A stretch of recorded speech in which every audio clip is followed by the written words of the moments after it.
அப்போ ஒரு சகோதரி ஊழியக்காரமா சொன்னாங்க, அவருடைய அபிஷேகத்துக்காக நீ காத்து நம்ம இவ்வளவு காலம் ஆயிடுச்சோமா, போ தேவ சமுதிர அபிஷேகம் வந்த உடனே கர்த்தர் பேசி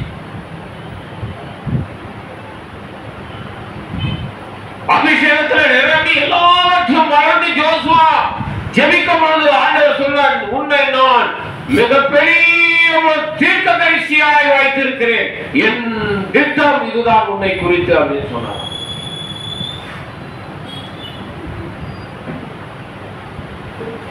அதிலிருந்து இதுவரை தீர்க்கதரிசியுடைய ஊழியத்தை மாத்திரம் செய்கிறார். அல்லேலூயா. இந்த ஊழியக்காரர் ஜோசுவா சொல்றார், நான் இவ்வளோ பிரயாசப்பட்டேன், இவ்வளோ ஜெபித்தேன், எத்தனையோ ஆண்டுகள் ஜெபித்தேன், பதிலே கிடையாது. கர்த்தருடைய திட்டத்துக்கு நான் ஒப்பு கொடுக்கும் பொழுதுதான் கர்த்தர் என்னை எடுத்து பயன்படுத்துகிறார். மன நிறைவா இருக்கிறார், மன நிறைவா இருக்கிறார். ஒரே ஒரு சாட்சி சொன்னார், என் கையில 10 காசு கிடையாது, ஆனா ஜெபித்துக்கிட்டே இருந்தேன். ஒரு போன்ல ஒரு செய்தி வருது, என் மனைவி நடக்க முடியாம படுத்த படுக்கையா இருக்கிறாங்க, நான் என்ன பண்ணட்டும் ஆண்டவர்கிட்ட ஜெபம் பண்ணி சொல்லுங்க, உன் மனைவி சுகமாயிட்டாங்க, உன் மனைவி சுகமாயிட்டாங்க, நாளைக்கு உன் மனைவி நடப்பதை நீ பார்ப்ப அப்படின்னா. அதே மாதிரி படுத்த படுக்கையில் இருந்த மகள் காலையில எழுந்திருச்சு நடந்து தன்னுடைய வேலைகளை செய்வதை பார்த்து அந்த கணவருக்கு ஆச்சரியமாயிடுச்சு. உடனே 10,000 ரூபாய் செக், 10,000 ரூபாய் செக் அந்த ஊழியக்காரருக்கு கேட்டாரா, எதுக்கே எனக்கு 10,000 ரூபாய்? ஐயா நீங்க போன்ல ஜெபம் பண்ணீங்க, எத்தனையோ லட்சக்கணக்காக செலவுடைய மனித குணமாக்க முடியல, நான் கேள்விப்பட்டவங்களுக்கு போன் பண்ணேன், ஆனா நீங்க ஒரே ஒரு வார்த்தை தான் சொன்னீங்க, நாளைக்கு உன் மனைவி நடப்பானீங்க, எனக்கு ஒண்ணுமே புரியல, நான் நம்பல. ஒரு சின்ன காணி அட்ரஸ் விலாசத்தெல்லாம் நான் கேட்டேன், அதனால உங்களுக்கு அனுப்பி வச்சிருக்கேன். தேவன் தீர்க்கதரிசியுடைய தேவைகளையும் சந்திப்பார். அல்லேலூயா. நிறைய அணுகிக்கிட்டே போலாம். அப்போ இங்க நாம வாசிக்கிறோம் சங்கீதம் 17ஆம் அதிகாரம் 7ஆம் வசனத்துல அவருடைய ஆச்சரியமான கிருபை நமக்கும் இருக்கிறது. அல்லேலூயா. ஆமா, ஜெபிக்க வேண்டியதுதான் நம்ம வேலை. ஜெபித்து அவருடைய திட்டத்துக்கு ஒப்பு கொடுக்கும். உங்களுடைய திட்டம் நிறைவேற்றமானவரை கண்களை கூடி நாம் கேட்கலாம். ஆண்டவரே, உங்களுடைய திட்டம் எதுவோ அது நிறைவேறும், உங்களுடைய திட்டம் எதுவோ அது நிறைவேறும், உங்களுடைய திட்டம் எதுவோ அது நிறைவேற்றார். நாங்கள் கேட்கிறோம், இது பிள்ளைகளாக கேட்கிறோம். ஆண்டவரே, ஆண்டவரே, என்னை குறித்ததால் உங்களுடைய திட்டம் நிறைவேற்றாச்சா? அல்லேலூயா, அல்லேலூயா. ஆமா, அநேக காரியங்களை நாங்கள் பார்த்தோம், உங்களுடைய திட்டம் மாத்திரமே நிறைவேறும். உங்களுடைய பிள்ளைகள், உங்களுடைய சுதந்திரம் ஆண்டவரே, நீர் என்ன திட்டம் வைத்திருக்கிறீரோ எங்களை குறித்து அதை தயவாய் நிறைவேற்று. எல்லா கனம், மகிமை, துதி, பலி எல்லாம் நீங்க எடுத்துக்கொள்ளுங்க. எங்களை தரைமட்டமாய் தாழ்த்துகிறோம். ஆண்டவராய் இயேசு கிறிஸ்துவின் திருநாமத்தில் பிதாவே, ஆமென். அல்லேலூயா. நாம் ஜெபிப்போம். பரலோக தேவனே, நாங்கள் உம்மை துதிக்கிறோம், சோதரிக்கிறோம். ஆண்டவரே, இந்த காலவெளியில் சங்கீத தியானத்திலே கர்த்தர் எங்களோடு கூட இடைப்பட்ட கிருபை இறக்கத்துக்காக நன்றி. ஆண்டவரே, தேவரே, தொடர்ந்து உடைய பிரசன்னத்துக்குள்ள எங்களை வழி நடத்துவீராக. அருமையான தகப்பனை நீர் ஆசீர்வதிங்க. சரீரத்துக்கு தேவையான சுகம், பலன், ஜீவன், ஆரோக்கியத்தை கொடுத்து கர்த்தர் வழி நடத்துங்கப்பா. போகும் இடமெல்லாம் கர்த்தர் கூட இருப்பீராக. ஆண்டவருடைய தயவுள்ள கரம் இருக்கட்டும். ஆண்டவரே, மனுஷர் கண்களை ஆண்டவரே தயவு கிடைக்க கர்த்தர் கிருபை செய்வீராக. ஊழியங்களுக்கு போகிற இடங்களிலெல்லாம் கர்த்தாவே உடைய நாமத்தின் மகிமை வெளிப்படும்படியாய் கூட நாங்கள் ஜெபிக்கிறோம். தகப்பனை சோதரிக்கிறோம். ஆண்டவரே, துதிக்கிறோம். இன்னும் திறந்த வாசலை கர்த்தர் கொடுக்கும்படியாய் ஜெபிக்கிறோம். அப்பா, உங்க வருகை குறித்து சொல்லத்தக்கதான ஆண்டவரே வாசல்களை கத்து திறந்து கொடுங்க. கொடுத்த மனைவிக்காக நன்றி அப்பா, பிள்ளைகளுக்காக நன்றி. விசேஷமாய் கூட ஆண்டவரே அனிஷுடைய வாழ்க்கையிலே தேவனே உடைய தீர்மான திட்டங்களை ஆண்டவரே தேவன் நிறைவேற்றும்படியாய் கூட உடைய கருத்துக்களை நாங்கள் ஒப்பு கொடுத்து ஜெபிக்கிறோம். கர்த்தாவே, மகளுடைய வாழ்க்கையிலே உடைய தீர்மானங்கள் திட்டங்களை நிறைவேற்றி இனி வரும் நாட்களே ஆண்டவரே குடும்பமாய் நடத்த சாட்சியா நிறுத்தும்படியாய் கூட நாங்கள் ஜெபிக்கிறோம் ஐயா. கொடுத்த மகனை ஆசீர்வதிங்க, அவருக்கு நிரந்தர வேலையை கொடுங்கப்பா. அவர் கொடுத்திருக்கிற தாளந்துகளை எடுத்து பயன்படுத்துங்க ஆண்டவரே. ஆண்டவர் இந்த குடும்பம் உம்மாலே தெரிந்து கொள்ளப்பட்டவர்கள் ஆண்டவரே. அதனால் கர்த்தாவே அந்த பிரஜாதிகளின் நடுவிலே கர்த்தர் மகிமையின் சாட்சியா நிறுத்த வேண்டுமாய் கூட நாங்கள் ஜெபிக்கிறோம் ஐயா. உம்முடைய நாமம் ஒன்றே மகிமைப்படட்டும். இந்த ஜனத்தை எனக்கென்று ஏற்படுத்தினேன், இவர்களின் துதியை சொல்லி வருவார் என்று உம்மை அறிந்த நாள் முதல் கொண்டு ஆண்டவரே கலப்பிலை கை வைத்து பெண்ணிட்டு பாராதபடி இருக்கிற இந்த குடும்பத்தை கர்த்தர் சீக்கிரமாய் அற்புத சாட்சியாய் நிறுத்தும்படியாய் கூட நாங்கள் சபையாராய் ஜெபிக்கிறோம். தொடர்ந்து உங்க பிரசன்னத்துக்குள்ளே எங்களை வழி நடத்துவீராக. இயேசுவின் மூலம் ஜெபிக்கிறோம் நல்ல பிதாவே. ஆமென் ஆமென். அல்லேலூயா. சாட்சி நேரம். சாட்சி இருக்குமானால் அது சாட்சி சொல்லுங்க. அதான் சாட்சி இருக்கா? சரி. கர்த்தர் நல்லவர், அவர் கிருபை என்றும் உள்ளது. அடியால் கூட கடந்த நாட்களே கொஞ்சம் தலைவலி அதிகமா இருந்தது, பயங்கர தலைவலி பாரம். சாப்பாடு சீர்ணமாகாதனால நீங்க இரவு முழுதுமாய் சரியான ஒரு பலவீனம். சீக்கிரம் பார்க்க ஃபோன் பண்ணியிருந்தேன். அவங்களும் ஊழியக்காரங்களோட கூட இருந்தபடினாலே அவர்கிட்ட கொடுத்தாரு. அவங்க ஜெபிச்சாங்க. கர்த்தருடைய நாமம் மேம்படட்டும். கொஞ்ச நேரத்துக்குள்ள அந்த வாமிட் வழியா அந்த சாதனை வெளியே வந்தது எனக்கு சுகமாச்சு. பயங்கர ஒரு பலவீனம். கர்த்தர் பலன் கொடுத்தார், கர்த்தர் பலன் கொடுத்தார். தேவ நாமம் மகிமைப்படுவதாக. பலவீன நேரத்திலே ஒரு பலன், என்னுடைய பலன் தருவேன் என்று சொன்ன தேவன் அந்த நாட்டில் ஒரு பலத்தை கொடுத்து அடியாரை விடுதலையாக்கின தேவனுக்காக கொடான கொடி நன்றி ஸ்தோத்திரம் இருக்கிறேன். கர்த்தர் தாமே இந்த சாட்சியை மகிமைப்படுவாராக. ஆமென். அல்லேலூயா. கரங்களை உயர்த்தி நம்ம எல்லாம் கர்த்தருக்கு சாட்சி சொல்லுவோம். தேவனே, இதுவரைக்கும் எங்களை நடத்தின எல்லா பாதைகளுக்காக உம்மை துதிக்கிறோம் அப்பா. தகப்பனே, தொடர்ந்து எங்களை வழி நடத்துங்க அப்பா. உம்மை ஸ்தோத்திரிக்கிறோம். கடந்த நாளெல்லாம் கண்ணின் மணி போல எங்களை பாதுகாத்து வழி நடத்தினீரே. உமக்கு நன்றி அப்பா. சுகத்தை கொடுத்தீங்களே, பலத்தை கொடுத்தீங்களே ஆண்டவரே. போகும் இடமெல்லாம் கர்த்தருடைய ஆவியானவர் கூட இருந்தீங்க ஆண்டவரே. வைக்கப்பட்ட இடத்துல தலையை உயர்த்தினீரே.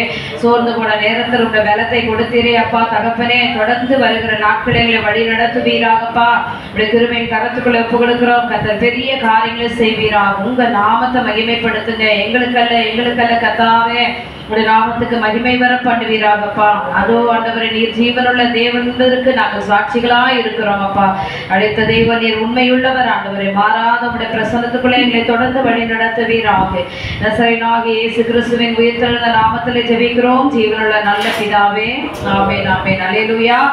சரி, வார்த்தைக்கு நேராக நாம் கடந்து சொல்லுவோம். நீதிமொழிகளின் புத்தகம் 16ஆம் அதிகாரத்தை திருப்பிக் கொள்வோம். நீதிமொழிகள் 16ஆம் அதிகாரம் 12ஆம் வசனத்திலிருந்து 12லிருந்து 15ஆம் வசனம் வரைக்கும் எடுத்து வாசிக்கும்படியே கேட்கிறேன். நம்ம ஜெபம் பண்ணுவாங்க. 776ஆம் பக்கம். நீதிமொழிகள் 16ஆம் அதிகாரம் 12லிருந்து 15 வரை. அநியாயம் செய்வது ராஜாக்களுக்கு அருவருப்பு, நீதியினால் சிங்காசனம் உறுதிப்படும். நீதியுள்ள உதடுகள் ராஜாக்களுக்கு பிரியம், நிதானமாய் பேசுகிறவனில் ராஜா பிரியப்படுவார்.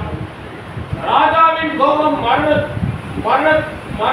மரண தூதருக்கு சமம், ஞானமுள்ளவனோ அதை ஆற்றுவார்.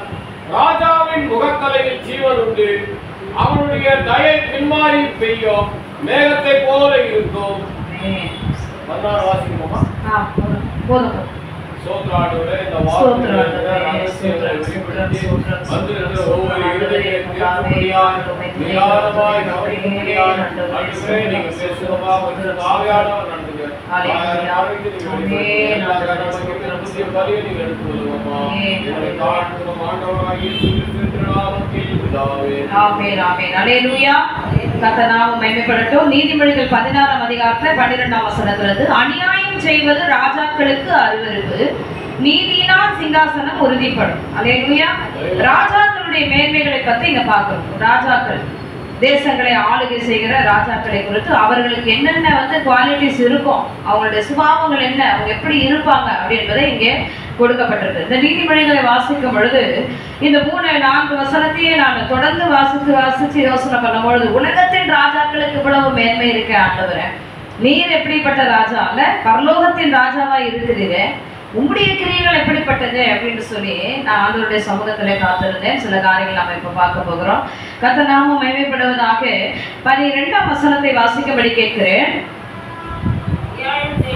அநியாயம் செய்வது ராஜாக்களுக்கு அருவருப்பு, உறுதிப்படும். அல்லேலூயா. அநியாயம் செய்வது ராஜாக்களுக்கு எப்படி இருக்கான்? அருவருப்பா இருக்கான். இந்த வசனம் எப்ப இது ஒத்து போகுமா? நியாயங்களையே செய்கிறது கிடையாது. இன்னைக்கு நம்ம பார்க்கிறோம் ராஜாக்கள் இடத்துல நியாயங்கள் இல்லை. ஆனா வேதம் சொல்லுது அநியாயம் செய்வது ராஜாக்களுக்கு இப்படி இருக்குதா, அருவருப்பா இருக்கிறதா. ஆனா நியாயமே இல்லை. இன்னைக்கு இந்த காலத்துல நியாயங்களே கிடையாது. 100% வந்து ஜனங்களுக்கு செய்ய வேண்டிய காரியங்கள் இருக்கும். ஆனால் அது 20% தான் செய்யறாங்க. மித்தம் 80 இல்லை. குறைபாடுகள், அநியாயங்கள் இருக்கிறது, நியாயமே இல்லை. வேதம் சொல்லுகிறது ஒரு ராஜாவினுடைய குவாலிட்டி என்ன அப்படின்றா, அநியாயம் செய்வத அந்த ராஜாவுக்கு எப்படி இருக்குமா, அருவருப்பா இருக்கும். அருவருப்புனா எப்படி இருக்கும் பாருங்க, சீ அப்படின்ற சொல்ற அளவுக்கு ஒரு அருவருப்பு. அது மட்டுமல்ல, அவனுடைய சிங்காசனம் எப்பொழுது உறுதிப்படும், நீதியினால் சிங்காசனம் உறுதிப்படும். நீதியினால் இந்த காலங்களில் பார்க்கிறோம் பாருங்களேன். இன்னைக்கு உலகத்து ராஜாக்களே நமக்கு பிடிக்கல அப்படின்னா கூட பரவாயில்ல, அவங்க எத்தனை ஆண்டுகள் இருந்தாலும் ஆளுகள் சேர்த்துதான் ஆகணும், மறுபடியும் நடுவில் நம்ம எதுவும் பண்ண முடியாது. ஆனா தேவன் சபைகளிலே சில காரியங்களை வைத்து இருக்கிறார். பாரம்பரியமான சபைகளிலே 5 ஆண்டுகள் வந்து அங்க என்ன பண்ணுவாங்களா, ஊழியக்காரர்கள் வருவார்கள். அந்த ஊழியக்காரர்கள் வந்து சரியில்லை, ஜனங்களுக்கு பிடிக்கலன்னா உடனே பெட்டிஷன் எழுதி போடுவாங்களாம். போட்ட உடனே அங்க வந்து என்ன பண்ணுவாங்க, மேலதிகாரத்துல இருந்து அந்த ராஜாவை மாத்திருவாங்க. ராஜாவை அந்த ஊழியக்காரனை மாத்திருவாங்க, அந்த சபைக்கு வர முடியாதுன்னு மாத்திருவாங்க. அப்படி இருக்கு பாருங்க.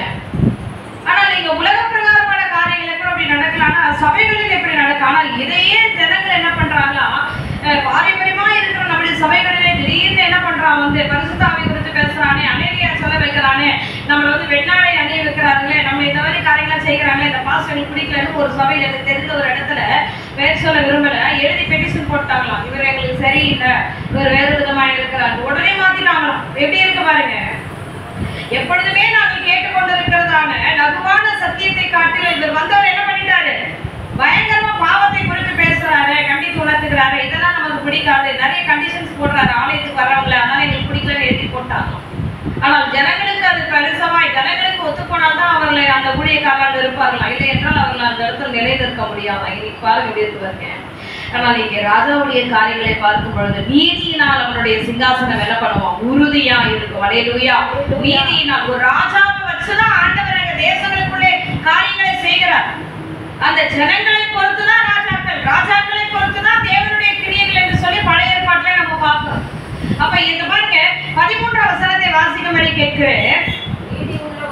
நீதியுள்ள உதடுகள் பிரியம். அப்ப அவங்க வாயை திறந்து பேசினாலே எப்படி இருக்கும், நீதியாய் இருக்கும். ஏதாவது பிரச்சனை உடனே ராஜாக்களிடத்திலே போவார்கள், போய் எங்களுக்கு நியாயம் செய்ய வேண்டும், நீதி செய்ய வேண்டும். ஏன்னா மேலதிகாரிகளிடத்திலே போகும்போது அவங்க சொல்றதை அவங்க செய்து ஆகணும். ஒரு ராஜா இருக்கிறாருன்னா அந்த ராஜாவிடத்திலே நம்ம பிரச்சனைகள் இருக்குன்னு கொண்டு போகும் பொழுது அவர் சொல்லுகிற தீர்ப்பை ஜனங்கள் என்ன பண்ணுவோம், கீழ்ப்படிந்து இருக்க வேண்டும்.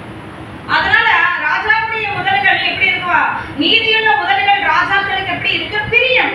அடுத்து சொல்லுது, நிதானமாய் பேசுகிறவனில் ராஜாக்கள் என்ன பண்ணுவாங்க, பிரியப்படுவார்கள். போய் அவசர அவசரமா ஓடி எல்லாம் பண்ணி அப்படி முடிக்கிறது இல்ல, நிதானமாய் காரியங்கள் என்னது என்பதை ராஜாக்களுக்கு உண்மைதை போறதுக்கே கஷ்டம். நம்ம யூத குலத்தை பிறந்ததான எஸ்தரை குறித்து பார்க்கும் பொழுது கணவராய் ராஜா வந்து ஒரு கணவராய் இருந்தால் கூட அவரை பார்க்க போறதுக்கு என்ன பண்ணணும், காத்து இருக்கணும். அவ்வளவு டக்குன்னு போக முடியாது. மனைவியா இருந்தால் கூட அந்த ராஜாவை போய் உடனே பார்க்க முடியாது. இப்படிப்பட்டதான காரியங்கள்லாம் இருக்கு. சத்தியத்தை தான் சொல்ல, சத்தியத்தை அறியுங்கள், சத்தியம் உங்களை விடுதலையாக்கும். நேரங்கள் சமயங்கள் வாய்க்கும் பொழுது சத்தியத்தை எடுத்து வாசித்துக் கொண்டே இருங்கள். அந்த சத்தியம் என்ன பண்ணும், உங்களை வழி நடத்தும். அப்ப இங்க ராஜாக்களுடைய காரியங்களை நிதானமாய் பேசுகிறவர்கள் ராஜாக்கள் பிரியப்படுவார்கள். இப்படிதான் ராஜாவிடத்துல பிரவேசித்த எஸ்தர் என்ன பண்ணுவா, முதல் நாள் விருந்து கொடுப்பா, 2வது நாள் விருந்து கொடுப்பா. அந்த முதல் நாள் விருந்திலே ராஜா கேட்பா, அவனுக்கு என்ன வேணும்னு சொல்லு. அவ விஷயத்த சொல்லவே மாட்டான். நீங்க சாப்பிடுங்க, நாளைக்கு வாங்க, இதே போல உங்களுக்கு விருந்து கொடுக்க எனக்கு என்ன பண்ணணும், நீங்க அனுமதி கொடுக்கணும் அப்படின்னு சொல்லுவா எஸ்தர். மறுபடியும் 2வது நாள் வருவார், மறுபடியும் கேட்பாரு, உனக்கு என்ன வேணும், இவ்வளவு நல்ல அழகான ஒரு அற்புதமான ஒரு விருந்தை எனக்கு ஆயத்தம் பண்ணியிருக்கிறேன், எஸ்தர் உனக்கு என்ன வேணும் சொல்லு, ராஜ்யத்தின் பாதியாக நான் தருவேன், ஒண்ணுமே சொல்ல. ஆனா அவருடைய இருதயமானது உலக பிரகாரமான காரியங்களுக்காய் அல்ல.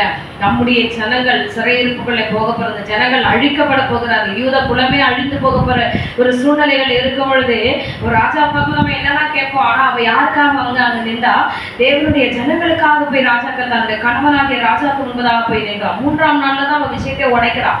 2 நாள் அவ சொல்ல. அப்ப என்ன பண்ணா, நிதானமாய் காரியத்தை அவள் அங்கே சொல்லிக் கொண்டிருந்தான். இன்னைக்கு அப்படிதான் அநேக காரியங்கள் என்ன பண்ணுவோம், நிதானம் இல்லாதபடிக்கு முடிவு எடுப்போம், நிதானம் இல்லாதபடிக்கு நிறைய காரியங்களை பேசுறோம். ஐயோ அப்புறமா ஏன் இப்படி பேசணும் அப்படின்னு நினைப்போம். நிதானமாய் அப்படி நிதானமாய் பேசுகிறவன் ராஜா அப்படி பண்றாரு, பிரியப்படுகிறார். அல்லேலூயா.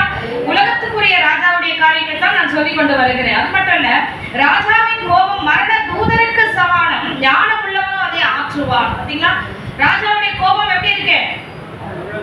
மரண தூதருக்கு சமானமா. ராஜாவுக்கு கோபம் வந்துச்சுன்னா அவன் செத்துணும், அவன் தலை வெட்டப்பட வேண்டும், அவ்வளவுதான். அப்ப அவன் எப்படி அவன் இடத்துல பேசும்பொழுது அதுதான் பயப்படுவாங்க. அவன் எந்த மூட்ல இருக்கானோ, என்ன காரியங்களோ, ராஜாவுடைய இருதயம் இப்ப எப்படி இருக்கோ தெரியல, நம்ம போய் பேச போகிறோமே அப்படின்னு சொல்லிட்டு. அதனாலதான் அவன் சொல்லுவான், நான் வந்து நீங்க உபவாசம் இருங்க, நான் போய் ராஜாவை பார்க்கணும், அவர் என்ன இதுல இருக்காரோ தெரியல, என்ன நடக்கவோ தெரியல. தன் உயிரை கூட அவர் துச்சமா, அதுக்கான மனைவியா இருந்தாலும் கூட அந்த ராஜா தன்னுடைய மேன்மையே இருப்பான், அந்த ஸ்தானத்துல இருக்கும். ராஜானா அந்த ராஜாவுடைய ஸ்தானத்துல இருப்பார். அடுத்து சொல்லப்படுகிறது, ராஜாவுடைய கோபம் எப்படி இருக்கா? மரண தூதருக்கு சமானம். அப்படின்னு அர்த்தம், அவங்ககிட்ட வந்து அவனுக்கு கோபம் வந்துருச்சுனால அவனுக்கு முன்பதாக நிற்கிற மனுஷர்களே அவன் தலை வெட்டப்பட வேண்டும், இல்லை கொலை செய்யப்பட வேண்டும். இப்படிப்பட்ட முகக்களை உள்ள, அதான் சொல்றேனே, அந்த கோபங்கள் வந்து விட்டது என்றால் அவன் தன் மனுஷன் தனக்கு முன்பதாக நிற்கிற தவறு செய்த மனுஷன் அவன் மன்னிக்கவே மாட்டான். அந்த முடிவு என்னன்னா மரணமாகத்தான் இருக்கும். ஆனால் ஞானம் உள்ளவன் அதை ஆற்றுவான். ராஜாக்கு அழகா எடுத்து சொல்லுகிறவங்களும் பக்கத்துல இருப்பான். மந்திரிமார்கள் நீங்க என்ன பண்ணுவாங்க, ராஜா இந்த மாதிரி காரியம் இந்த மாதிரி காரியம், அவருடைய கோபத்தை ஆற்றுவார்களாம். நீங்க கவனிச்சுட்டே வரணும் செய்திக்கு. அதுக்கு அடுத்தது அப்ப அடுத்து வாசிங்க, 15 வசனம் வாசிங்க. ராஜாவின் முகக்கலையில் என்ன இருக்கு? ஜீவன் உண்டு. ராஜாவினுடைய முகக்கலையில் ஜீவன் உண்டு. அற்புதமான வார்த்தை. மேலதிகாரிகள் சிரித்துக் கொண்டிருந்தாங்கன்னா நமக்கு எப்படி இருக்கும்? இருதயத்துல வந்து சமாதானமா இருக்கும், நம்ம பயந்துட்டே இருப்போம். மேலதிகாரிகள் என்ன பண்ணுவாங்க, நம்மளை பொறுமையாய் கூப்பிட்டு சமாதானத்தோடு அவர்கள் முகக்கலையோடு கூப்பிட்டார்கள்னா அதுல எப்படி இருப்போம்? நம்ம சமாதானமா இருப்போம். அவருடைய முகக்கலையிலே ஜீவன் இருக்கிறதா. கோபத்துல, ராஜாவுடைய கோபத்துல மரணம் இருக்கு, ராஜாவுடைய முகக்கலையிலே ஜீவன் இருக்கிறது. கவனிக்க பிரியமான, அவருடைய தயை பின்மாறி பெய்யும் மேகத்தை போல இருக்கும். பின்மாறி பெய்யும் அப்படின்னா எப்படி இருக்கும்? அவருடைய ஜீவன், அவன் ஒரு மனுஷனை வந்து அவன் வந்து ஆசீர்வதிக்க ஆரம்பிச்சிட்டானா, கொடை எப்படி இருக்கும்? கொடையில கொடுக்கறதா அந்த பரிசு பொருட்கள், அவன் கொடுக்கிற வெகுமதிகள் எல்லாமே எப்படி இருக்கும்? பின்மாறி பெய்கிற மழையா இருக்கும். உலகத்துக்குரிய காரிய ராஜாக்கள். ஆனால் நம்முடைய தேவன் இதே உலகத்துக்குரிய காரிய ராஜாக்கள் இப்படி இருக்கிறார். முகக்கலை, அவங்களுக்கு முகக்கலை அதான் சொல்லுவாங்க, அவர் என்ன மூட்ல இருக்கான்னு தெரியல, அதை பார்த்துதான் நம்ம பேசணும் அப்படின்னுவாங்க. பிரியமானவர்களே, இந்த ராஜாக்கள் எங்க இருந்து வந்தார்கள்? இவர்களுடைய காரியம் என்ன? இதை பார்க்கும் பொழுது வாங்க 1 சாமுவேலின் புத்தகத்தை நாம் திருப்பிக் கொள்ளுவோம். ராஜாக்கள் எப்படி வந்தார்கள்? இஸ்ரவேல் ஜனங்களின் நிமித்தமாகத்தான் இந்த ஆளுகை செய்கிற ராஜாக்கள் வந்தார்கள். 1 சாமுவேலின் புத்தகம் 8ஆம் அதிகாரத்துக்குள்ளே நீங்கள் வருவீர்களானால் கர்த்தருடைய நாமம் மகிமைப்படுவதாக. முதல் வசனத்திலிருந்து நீங்க வீட்டுல போய் வாசிங்க. சாமுவேல் முதிர் வயதான பொழுது தன் குமாரரை இஸ்ரவேலின் மேல் நியாயாதிபதிகளாக வைத்தான். சாமுவேல் யாரு? ஒரு தீர்க்கதரிசி. இஸ்ரவேல் ஜனங்களை விசாரிக்கும்படிக்கு அவன் தன்னுடைய 2 பிள்ளைகளையும் என்ன பண்றான்? அவன் தன் குமாரர்களை என்ன பண்ணான்? தன் குமாரர்களை நீங்க இனிமே என்ன பண்ணுங்க, இஸ்ரவேலை நியாயம் விசாரிங்க. நியாயம் விசாரிக்க என்ன அர்த்தம்? ராஜாக்கள் இல்லை, அதுக்கு முன்னாடி தீர்க்கதரிசிகள் தான். தீர்க்கதரிசிகளை குறித்து அழகா பேசிட்டு இருந்தாரு தகப்பன். பரிசுத்த ஆவியானவர் பேசிக் கொண்டிருந்தார். தீர்க்கதரிசி இடத்துல போவாங்க, எந்த வழக்குகள் இருந்தாலும் அப்போ சாமுவேலை நோக்கி போய் ஆண்டவர் இந்த காரியங்கள் என்ன உத்தரவு கொடுக்கிறார், என்ன செய்யலாம், ஏது செய்யலாம் அப்படின்னு சொல்லி விசாரிக்கிறதுக்கு தீர்க்கதரிசி இடத்திலே போவார்கள். அப்ப தீர்க்கதரிசி ஆகிய சாமுவேலுக்கு இப்போ வயது முதிர்ந்தவனானபடியாது அவனுடைய குமாரர்களை அவனுடைய சாணத்துக்கு அவன் கொண்டு வருகிறான். 2ஆம் வசனம் சொல்லுது, அவனுடைய மூத்த குமாரனுக்கு பெயர் யோவேல், இளையவனுக்கு பெயர் அபியா. அவர்கள் பெயர் செவாவின் நியாயாதிபதிகளாய் இருந்தார்கள். ஆனாலும் அவருடைய குமாரர் அவன் வழிகளில் நடவாமல் பொருளாசைக்கு சாய்ந்து பரிதானம் வாங்கி நியாயத்தை புரட்டினார்கள். சாமுவேலுடைய பிள்ளைகள் எப்படி இருக்கிறாங்க சொல்லுங்க? சாமுவேலுடைய பிள்ளைகள் எப்படி இருக்கிறாங்க? நீதியுள்ள பிள்ளைகளா இல்ல, பேலியாளின் மக்களாய் இருந்தார்கள். பேலியாளின் மக்களாய் இருந்தார்கள். சாமுவேல் குழந்தையா இருக்கும் பொழுது தேவாலயத்துல இருந்தான். அங்க ஏலியுடைய குமாரர்கள் எப்படி இருந்தார்கள்? அவர்களும் மோசமான. இன்னைக்கு அப்படிதான் இருக்கு. ஊழியக்காரர் பிள்ளைகள் ஊழியத்துக்கு வர மாட்டேங்குது, மோசமா இருக்கு. நம்ம நினைக்கிறோம் அவங்க பிள்ளை எப்படி வளர்க்குறாங்க, இல்ல வேதத்திலே அப்படிதான் இருக்கு. வேதாகமத்திலே பார்க்கிறோம். மோசே பாருங்க, அப்படிப்பட்ட அவ்வளவு ஜனங்களை நடத்துற மோசேயோட பிள்ளைகள் ஊழியர்களுக்கு வரவே இல்லை. தேவன் மோசேக்கு அப்புறம் யாரை கொடுக்கிறாரு? யோசுவாவை தேவன் நியமிக்கிறார். எத்தனை பேர் உள்ள இருக்கிறீங்க? யோசுவாவை ஆண்டவர் என்ன பண்ற? இனி இஸ்ரவேல் ஜனங்களை நீ நடத்து. பிரியமானவர்களே, இந்த 2 என்ன பண்றாங்க? பண்றாங்க? இந்த 2 பிள்ளைகளுமே சாமுவேலுடைய பிள்ளைகள் என்ன பண்ணல, அவர்களுடைய கிரியைகளை 3ஆம் வசனத்திலே பார்க்கிறோம். அவர்கள் குமாரர்கள் அவன் வழிகளில் நடவாமல் பொருளாசைக்கு சாய்ந்து பரிதானம் வாங்கி நியாயத்தை புரட்டினார்கள். அதனால இப்ப இஸ்ரவேல் ஜனங்கள் இப்ப என்ன பண்றாங்க? இஸ்ரவேல் ஜனங்கள் மேல என்ன இல்ல, தவறு இல்லை. ஏன் அவங்க ராஜாக்களை ஏற்படுத்தினார்கள்? எங்களுக்கு ராஜா வேணும்னு ஏன் அவங்க கேட்டாங்கன்னா, சாமுவேலுக்கு அப்புறம் அவங்க 2 பிள்ளைகள் வராங்க, இவங்க இனிமே நம்ம நடத்துவாங்க என்று நினைக்கும் போது அங்க ஒரு ஏமாற்றம். அந்த 2 பிள்ளைகளுமே என்ன பண்ணல, பேடியாளின் மக்களாக இருக்கிறார்கள். தேவனுடைய வழிகளை அவர்கள் நடக்கல. இஸ்ரவேல் ஜனங்கள் இப்ப பாக்குறாங்க, இந்த மாதிரி இருக்கிற பட்சத்துல நம்ம என்ன பண்ணணும், நமக்கு நம்மை ஆளுகை செய்ய, நம்மை விசாரிக்க ஒரு ராஜா நிச்சயம். ஆனா அவர்களுக்கு கர்த்தர் நம்மை ஆளுகை செய்வார் என்ற அந்த எண்ணங்களை அவர்களுக்குள்ள விதைக்கப்படல. அவங்க பிசாசனுடைய கிரியைகளுக்கு இடம் கொடுத்தாங்கன்னு தான் சொல்ல முடியும். இப்ப சாமுவேலுடைய பிள்ளைகள் சரியில்லை, அதனால எங்களுக்கு யார் வேணும்? எங்களுக்கு சொல்லுங்க, ராஜா வேணும். இப்ப சாமுவேலிடத்துல வந்து சொல்றாங்க, 5ஆம் வசனத்தை வாசிங்கப்பா சத்தமா. இதோ நீர் முதிர் வயது உள்ளவரானீர், உம்முடைய குமாரன் உம்முடைய வழிகளில் நடக்கிறதில்லை. ஆகையால் சகல ஜனங்களுக்குள்ளும் இருக்கிறபடி எங்களை நியாயம் விசாரிக்கிறதற்கு ஒரு ராஜாவை ஏற்படுத்த வேண்டும் என்றார்கள். பாத்தீங்களா, உங்க 2 பிள்ளைகளையும் பார்த்தோம். 2 பிள்ளைகள் இடத்துல எங்களுக்கு ஏமாற்றம். அதனால நீங்க என்ன பண்ணுங்க, எங்களுக்கு ராஜாவை ஏற்படுத்த வேண்டும். இப்படி கேட்ட உடனே ரொம்ப ஒரு மன விசனம் சாமுவேலுக்கு. எங்களை நியாயம் விசாரிக்க ஒரு ராஜாவை ஏற்படுத்தும் என்று அவர்கள் சொன்ன வார்த்தை சாமுவேலுக்கு எப்படி இருந்தது?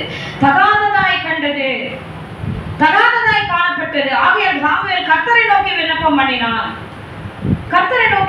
பண்ணினான். இவ்வளவு ஒரு காரியம் பாருங்கள. சாமுவேல் தன் பிள்ளைகளிடத்துல போய் பேசினான். எங்கெல்லாம் இருக்கா, இடம் இருக்கா? போய் பேசவே இல்லை. கர்த்தரிடத்துலதான் என்ன பண்றாரு, போய் பேசுறாரு. ஆனா அங்க ஏலி என்ன பண்ணாரு, பிள்ளைகளிடத்துல போய் பேசுறார். வேண்டாம் மக்களே, நீங்க செய்கிறது பாவம். அதான் இன்னைக்கு நான் உங்களுக்கு சொல்றேன், உங்க பிள்ளைங்க சரியில்லையா, ஆண்டவர்கிட்ட பேசுங்க. நீ பிள்ளைகிட்ட பேசி பேசி பேசி அவளை இன்னும் கோபமாக்கி இன்னும் தேவனையே கற்பனை போடுற அளவுக்கு மாறிடாது. இங்க சாமுவேல் ரொம்ப ஞானமாய தேவ சமூகத்திலே அவன் போய் ஆண்டவரை நோக்கி விண்ணப்பம் பண்ணுகிறான். கர்த்தர் சாமுவேலை நோக்கி, ஜனங்கள் உன்னிடத்தில் சொல்வது எல்லாவற்றையும் அவர்களுக்கு நீ செய் அப்படின்னு சொல்லியிருக்கார். அவங்க ஒன்ன தள்ளல, அவர்கள் என்னை தள்ளினார்கள் என்று சொல்லி 10ஆம் வசனத்துல இருந்து வாசிக்க கேட்கிறேன். வாசிங்கப்பா 10ஆம் வசனத்துல இருந்து. அப்பொழுது சாமுவேல் ஒரு ராஜா வேண்டும் என்று தன்னிடத்தில் கேட்ட ஜனங்களுக்கு தங்களுடைய வார்த்தைகள் எல்லாம் சொல்லி உங்களை ஆளும் ராஜாவின் காரியம் என்னவென்றால், உனக்கு ராஜா வேணும்னா ரதத்திற்கு முன்பு ஓடும்படி அவன் உங்கள் குமாரரை எடுத்து தன் ரத சாரதியாகவும் தன் குதிரை வீரராகவும் வைத்துக் கொள்வார். முதலாவது அவன் செய்கிற காரியம் என்ன? ரதசாரிகள் என்ன, ரதத்துக்கு பின்னாடி ஓடுகிறதுக்கு, ரதங்களை பராமரிக்கிறதுக்கு, இயக்கிறதுக்கு முதலாவது உன் பிள்ளைகள் என்ன பண்ணுவாங்க, இதற்காக எடுப்பான். அடுத்ததுப்பா 1000 பேருக்கும் 50 பேருக்கும் தலைவராகவும் தன் நிலத்தை உழுகிறவர்களாகவும் தன் விளைச்சலை அறுக்கிறவர்களாகவும் தன் யுத்த ஆயுதங்களை தன் ரதங்களில் பனிமூட்டுகளையும் பண்ணுகிறவர்களாகவும் அவர்களை வைத்துக் கொள்வார். உங்கள் குமாரத்திகளை பரிமளத்தையும் செய்கிறவர்களாகவும் சமையல் பண்ணுகிறவர்களாகவும் அப்பம் சுடுகிறவர்களாகவும் வைத்துக் கொள்வார். பாத்தீங்களா, அடுத்து சொல்றாரு, இது மட்டுமா அவன் செய்ய போறான்? இன்னொன்னு கேளுங்க, என்ன நடக்கும்? 50 பேருக்கு 1000 பேருக்கு 50 பேருக்கும் தலைவராகும், தன் நிலத்தை ஒழுகிறவர்களாகும், தன் விளைச்சலை அறுக்கிறவர், எல்லாமே தன் தன் தன் வருது. இப்ப யாருக்கு வேலைக்கு வச்சுப்பான்? அவனுக்கு. அழகா தெளிவா ஆட்கள் சொல்ற, ராஜாக்களை ஏற்படுத்தணும்னு நினைக்கிறாங்களா? அப்ப இவங்க கிட்ட சொல்லிடு, ஒரு ராஜா என்னெல்லாம் செய்வான் அப்படின்னு சொல்லிட்டு. தன் தன் தன் எத்தனை தன் வருது பாருங்க. தன் நிலத்தை உழுகிறவர்களாகவும் தன் விளைச்சலை அறுக்கிறவர்களாகவும் தன் யுத்த ஆயுதங்களை தன் ரதங்களின் பனி முட்டுகளையும் பண்ணுகிறவர்களாகவும் அவர்களை வைத்துக் கொள்ளுவான். அது மட்டும் இல்ல, உங்கள் குமாரத்திகளை பரிமள தைலம் செய்கிறவர்களாகவும் சமையல் பண்ணுகிறவர்கள் அப்பம் சுடுகிறவர்களாகவும் வைத்துக் கொள்ளுவான். உங்கள் வயல்களிலும் உங்கள் திராட்சை தோட்டங்களிலும் உங்கள் ஒலிவத் தோப்புகளிலும் நல்லவைகளை எடுத்துக்கொண்டு தான் ஊழியக்காரருக்கு கொடுப்பான். அவன் கிட்ட எதுவுமே இருக்காது, டோட்டலா நீ முழுவதுமா அவனுக்கு அடிமையாயிடுற. அவ்வளவுதான். ஒரு ராஜா வேணும்னு கேட்கிற நீ முழுமையா உன் குடும்பத்தை ஆளுக செய்வான், உன் கையின் பிரயாசங்களை ஆளுக செய்வான், எல்லாத்துக்குமே கப்பம் கட்டணும். ஏன் நம்ம போய் இன்னைக்கு வீட்டு வரி கட்டுறோம். நம்ம தானே சொந்த இடம் தானே இது, சொந்த வீடு, நம்ம சொந்த வீடு, நம்ம உழைச்சு வாங்கின வீட்டுக்கு கவர்மெண்ட்டுக்கு என்ன பண்றோம்? வரி கட்டுறோம். நம்ம பள்ளம் தோண்டி கிணறு எல்லாம் எடுத்து தண்ணிக்கு என்ன பண்றோம்? வாட்டர் டாக்ஸ் கட்டுறோம், டிரைனேஜ் டாக்ஸ், எல்லாத்துக்கும் ஒரு டாக்ஸ், வரி வரி வரி. எது நிமித்தம் வந்தது? ஆண்டவர் இஸ்ரவேல் ஜனங்களுக்கு தெளிவாய் சாமுவேலை கொண்டு சொல்றார், நீ இப்படி எல்லாம் கேட்பீங்கன்னா இதெல்லாம் இருக்கு, இதோட விட்டுல இன்னும் இருக்கு பாருங்க. 15ஆம் வசனம் சொல்லுது, உங்கள் தானியத்திலும் உங்கள் திராட்சை பல்லனிலும் தசமமாக வாங்கி தன் பிரதானிகளுக்கும் தன் சேவர்களுக்கும் கொடுப்பான். உங்கள் வேலைக்காரரையும் உங்கள் வேலைக்காரிகளையும் உங்களின் திறமையான வாலிபரையும் உங்கள் கழுதைகளையும் எடுத்து தன்னுடைய வேலைக்கு எடுத்துக் கொள்ளுவான். உங்கள் ஆடுகளிலே 10 ஒன்று எடுத்துக் கொள்ளுவான். நீங்கள் அவனுக்கு வேலையாட்கள். அவனுக்கு கடைசியா முடிக்கிறார், நீ அவனை யாராவா மாறிடுவ? வேலையாளா மாறிடுவ. ஐயோ கர்த்தாவே ஸ்தோத்திரம். அடுத்து பாருங்க, நீங்கள் தெரிந்து கொண்ட உங்கள் ராஜாவின் நிமித்தம் அந்நாளிலே முறையிடுவீர்கள், ஆனாலும் கர்த்தர் அந்நாளிலே உங்களுக்கு செவி கொடுக்க மாட்டார். கவனிக்கிறீங்களா? எத்தனை பேர் கவனிக்கிறீங்க? ராஜாக்களை கேட்கிற நீ ஒரு ராஜாவின் நிமித்தம் நீ பாடுபடுவ, நீ ஜெபிப்ப, ஆனா நான் என்ன பண்ண மாட்டேன், கேட்க மாட்டேன். இன்னைக்கு நிறைய பேர் சொல்றாங்க, நாங்க ஜெபம் பண்ற ஆள் தான் வருவாங்க. பாக்குறீங்களா? நாங்க யாரை ஜெபிக்கிறோமோ அவங்க தான் வருவாங்க. எங்க கிறிஸ்தவர்களுக்கு ஏற்ற ஜனங்களைத்தான், ராஜாவைத்தான் தேவன் ஏற்படுத்து. இப்படி சொல்றாங்க, கிறிஸ்தவர்களுக்கு ஏற்ற ராஜாக்கள் வரணும்னு ஜெபிங்க. நமக்கு தொல்லை பண்ணாத நம்ம ஃப்ரீயா ஊழியம் செய்யணும், இப்படி ஃப்ரீயா சபை நடத்தணும். அதுக்கேற்ற மாதிரி இல்லை, கிடையாது. வசனம் தெளிவா இருக்கு, வேதம் சொல்லப்படுகிறது. நீ கேட்டபடினாலே ராஜாவை குறித்த நீ முறையீடுகளை சொன்னாலும் அந்த நாட்டில் என்ன பண்ண மாட்டேன், நான் கேட்க மாட்டேன். இஸ்ரவேல் ஜனமே, நீ ஒழுங்கா நீ என்னுடைய சத்தத்துக்கு செவி கொடுத்து என்னை நோக்கி நீ பார்ப்பாயானால் என்ன பண்ணுவேன், நான் சமாதானமான ராஜாக்களை ஏற்படுத்துவேன், நல்ல ரட்சகர்களை உனக்கு ஏற்படுத்துவேன், நீ அமைதலாய் ஜீவனம். அதனாலதான் பவுல் அப்போஸ்தலன் சொல்லிட்டார், 1 தீமோத்தேயு 2ஆம் அதிகாரத்துல சொன்னார், நீங்க என்ன பண்ணணும், எல்லாவற்றுக்கும் ஜெபிக்கணும். முக்கியமா ஆளுகை செய்கிறவங்களுக்கா. நீ தெருவுல நீ இருக்கிற இடத்துல அமைதலா ஜீவனம் பண்ணணும்னா உன் ராஜாக்களுக்காக அடைஞ்சன பண்ணி தேவ சமூகத்திலே காத்து. ராஜாக்களுடைய காரியங்கள் இப்படி இருக்குங்க. அப்பயும் அவங்க பாருங்க, கேட்டாலும் என்ன பண்ணல, என்ன சொன்னாலும் சரி. அப்ப அதையும் வாசி முடிச்சிருங்க. கர்த்தருடைய நாமம் மகிமைப்படுவதாக. வாசிங்க. மனதில்லாமல் எங்களுக்கு ஒரு ராஜா இருக்கத்தான் வேணும். நீ என்னதான் 1000 சொன்னாலும், ஏன்னா உன் பிள்ளைங்க சரி கிடையாது, ஒரு 2 பிள்ளைங்க சரியில்லை, அதனால எங்களுக்கு என்ன பண்ணோம், ராஜா வேணும், அவ்வளவுதான், முடிச்சுட்டாங்க. அடுத்தது 20ஆம் வசனம், சகல ஜாதிகளையும் போல நாங்களும் இருப்போம். இதுல இருந்து என்ன தெரியுது, இஸ்ரவேல் ஜனங்கள் இல்லாதபடிக்கு அநேக ஜாதிகள் இருந்திருக்கிறார்கள் அந்த இடத்துல. ஏற்கனவே கானான் தேசத்தில் 7 ஜாதியர்கள் இருந்தார்கள். அந்த 7 ஜாதிகளையும் துரத்திட்டு தான் ஆண்டவர் அங்க உள்ள ஜனங்களை கொண்டு வந்தார். மற்ற ஜனங்களுக்குள்ள அப்ப என்ன இருந்தது, ராஜாக்கள் ஏற்கனவே ஆளுகை செய்து கொண்டிருந்தார்கள். இந்த இஸ்ரவேல் ஜனங்களை மட்டும் தேவன் தீர்க்கதரிசிகளை கொண்டும் தம்முடைய வல்லமையை கொண்டும் தான் தான் என் பிள்ளைகளை நடத்தணும், நான் தான் என் சத்தத்தை கேட்கணும், என் இஷ்டத்தின்படி என் பிள்ளைகள் நடக்கணும்னு ஆண்டவர் தம்முடைய ஜனங்களுக்கு என்ன பண்ணியிருந்தார், ராஜா இல்லாதபடிக்கு அவர் தீர்க்கதரிசியை கொண்டு வழி நடத்தினார். இப்ப அவங்க வாயிலிருந்தே வருது, சகல ஜாதிகளை போல நாங்களும் இருப்போம், எங்கள் ராஜா எங்களை நியாயம் விசாரித்து எங்களுக்கு முன்பாக புறப்பட்டு எங்கள் யுத்தங்களை நடத்த வேண்டும் என்றார்கள். சாமுவேல் ஜனங்களின் வார்த்தையெல்லாம் கேட்டு அவைகளை கர்த்தரிடத்தில் தெரியப்படுத்தினார். பாத்தீங்களா? இப்ப வேறு வழியே இல்லை. இஸ்ரவேல் ஜனங்கள் என்ன பண்ணிட்டாங்க, எங்களுக்கு வேணும். எவ்வளவு ஒரு கொடுமையான ஒரு காரியம் பாருங்க. அதிலிருந்து தான் இப்படிப்பட்டதான ஒரு சூழ்நிலைகள் நிலவ ஆரம்பித்தது. இன்னைக்கு நம்ம இப்படிப்பட்ட ஒரு சிறை இருப்பிட இப்படிப்பட்டதான ஒரு காரியங்களை நம்ம இருக்கிறோம், அப்படி நெருக்கப்பட்டு ஒடுக்கப்பட்டு இருக்கிறோம் என்றால் இந்த ராஜாக்களுடைய காரியம் எப்படி? பிரியமானவர்களே, சரி, நம்முடைய ராஜா யார்? சங்கீதத்தின் புத்தகம் 24ஆம் அதிகாரத்துக்கு வாங்க. நம்முடைய ராஜா யார்? இந்த பரலோகத்தின் ராஜா எப்படிப்பட்ட தேவனாய் இருக்கிறார்? வாசிங்க, 7ஆம் வசனத்திலிருந்து வாசிங்க. சங்கீதம் 24:7, வாசல்களே உங்கள் தலைகளை உயர்த்துங்கள், அநாதி கதவுகளே உயருங்கள். யார் வருவா? மகிமையின் ராஜா உட்பிரவேசிப்பார். மகிமையின் ராஜா நம்முடைய தேவன் உலகத்துக்குரியவர் அல்ல, அவர் மகிமையின் ராஜாவாய் இருக்கிறார். என்னை மகிமைப்படுத்துகிறவர், என்னை தாயின் கருவிலே உருவாகும் முன்னமே பெயர் சொல்லி அழைத்து பலனை கொடுத்து சுகத்தை கொடுத்து என்னை ஆற்றி தேற்றி ஒவ்வொரு நிமிஷம் என்னை போஷித்து என்னை வழிநடத்தி வருகிற தேவன் யாரு? என்னை ஆளுகிற. அதனாலதான் ஆண்டவர் சொல்றார், இன்னைக்கு நீ ஆவிக்குரிய ஒரு இஸ்ரவேலனாய் நீ அழைக்கப்பட்டு இருக்கிறாய். உன்னை ஆளுகை செய்கிறதுக்கு யாருக்கும் இடம் கொடுக்க மாட்டேன், நான் தான் உன்னை ஆளுகை செய்வேன் என் ஜனமே என்று சொல்லி இன்னைக்கு ஆண்டவர் நம்மை நடத்தி வருகிற அந்த விதங்களை நம்ம யோசிக்கும் பொழுது பிரியமான எவ்வளவு அற்புதமான தேவன். அல்லேலூயா சொல்லுங்களேன், அல்லேலூயா சொல்லுங்களேன், அல்லேலூயா. அவ்வளோ பலவீனம் சோர்வு. வேற மாதிரி உலகத்து மனுஷன் என்ன பண்ணுவாங்க, சீக்கிரம் வண்டி எடுங்க ஹாஸ்பிட்டல் போலான்னுவாங்க. ஆனா நான் யாரை தேடினேன், ஊழியக்காரர்களை தேடினேன். பலவீனமா இருக்கிற எனக்கு பலன் இப்ப வரும். ஊழியக்காரன் எனக்காக போய் ஜெபம் பண்ணினாங்க. ஊழியக்காரனுடைய சுகத்தை விரும்புகிற தேவன். அப்ப அந்த நேரத்துல எனக்கு எப்பவே எனக்கு பலவீனம் இருந்துச்சா வேற யாருக்கும் போன் பண்ண மாட்டேன், சீட்ல பார்த்தா போன் பண்ணுவேன். அப்ப கூட எனக்கு அவர் அன்னைக்கு ஜெபிக்கலைன்னு தான் எனக்கு மனசு கஷ்டம். எங்க வீட்டுக்காரர்கிட்ட சொன்னேன், அப்பா ஜெபிக்கலையே எனக்கு அப்படின்னு சொல்லிட்டு. தகப்பட்டதெல்லாம் ஜெபிப்பேன். பலவீனம் வரும்பொழுது இதை உலகத்து மனுஷர்கள் என்ன பண்றாங்க, மருத்துவர்களை சார்ந்து கொள்ளுகிறார்கள். நம்ம என்ன பண்றோம், நம்முடைய காரியம் என்ன, கர்த்தரை நோக்கி ஆண்டவரே நீர்தான் என்னுடைய பலன், நீர்தான் என்னுடைய கோட்டை, நீரின் அதிகாரியாய் இருக்கிறேன். அல்லேலூயா சொல்லுங்க, ஒரு அல்லேலூயா சொல்லுங்க. கர்த்தருடைய நாமம் மகிமைப்படுவது. யார் இந்த ராஜா, அவர் மகிமையின் ராஜா. அடுத்தது 8ஆம் வசனம் வாசிங்க. யார் இந்த மகிமையின் ராஜா, வாசிங்க 8ஆம் வசனம். யார் இந்த மகிமையின் ராஜா, யார் இந்த மகிமையின் ராஜா, அவர் வல்லமையையும் பராக்கிரமம் உள்ள கர்த்தர், அவர் உள்ளத்தில் பராக்கிரமம் உள்ள கர்த்தராமே, பயங்கரமான ஒரு வல்லமையின் தேவன். அல்லேலூயா. நான் ஆராதிக்கிற ராஜா எப்படிப்பட்டவர், வல்லமையும் பராக்கிரமம் உள்ளவர். அல்லேலூயா.